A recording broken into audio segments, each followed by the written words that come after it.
Hi everyone. Today I wanted to share with you a dear passion of mine, the sport of bowling. For some of you, bowling might just be a fun activity to go out and do with your friends on a Friday night, but for me, it's something that I enjoy doing on a weekly basis.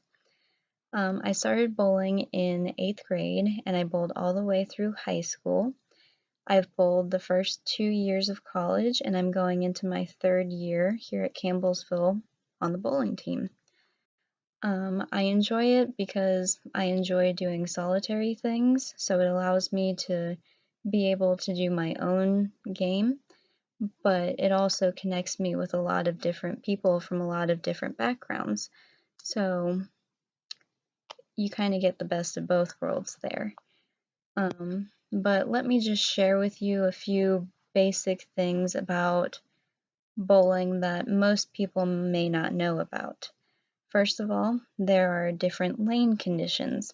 And when I talk about lane conditions, I mean oil patterns, which is basically just how the oil is spread out down the lane, and that's what allows the ball to easily roll down the lane to get to the end and hit the pins.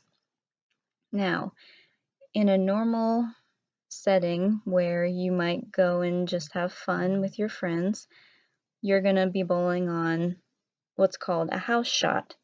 Now, it varies a little bit from bowling alley to bowling alley, but for the most part, it's pretty simple and it's the easiest oil pattern that you can bowl on. And then when you get into college bowling or professional tournaments, you start bowling on what's called a sports shot.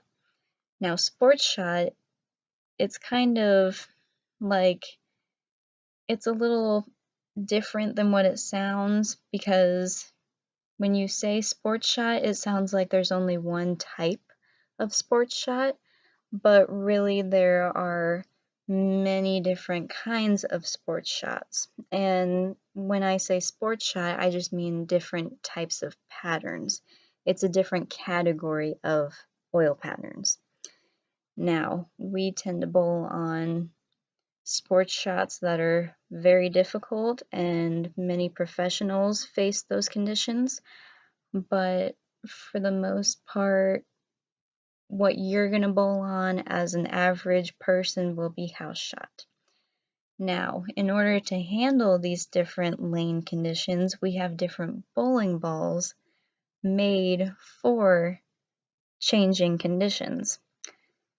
Many times, what you'll see in your average league or in high school bowling will be weaker balls.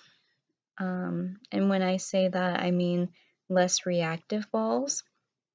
And when I talk about reactive, it's the core of the bowling ball that allows the ball to have that hooking motion at the end. A lot of people think that it's how you throw the ball that really gets that reaction, but when it comes down to it, it's how the kind of ball that you have and the kind of grip that you have with the ball. And going into grips, we have what's called conventional, which is what you probably bowl on or use, and that's just your standard put all three fingers into the ball. Or there are finger grips that allow you to throw the ball just using this top part of your fingers. And what that does is it allows you to get more lift and control in the ball instead of having giant openings to kind of grip the ball in a way that doesn't allow you to smoothly release it.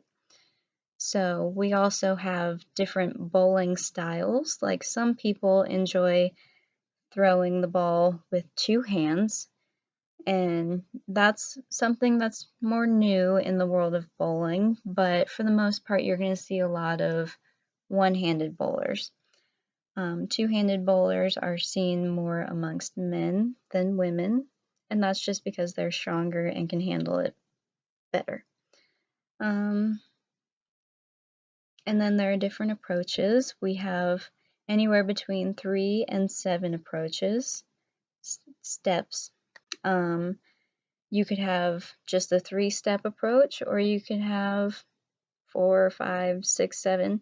The most frequent ones that you're going to see are 4-step or 5-step, and it just depends on how the person was taught. So there you go. I hope that you guys learned a little bit more about the world of bowling. I know it's not the most common thing that a lot of people do, but I'm sure plenty of you have gone bowling in your life, and I mean, maybe you'll enjoy it later on in life.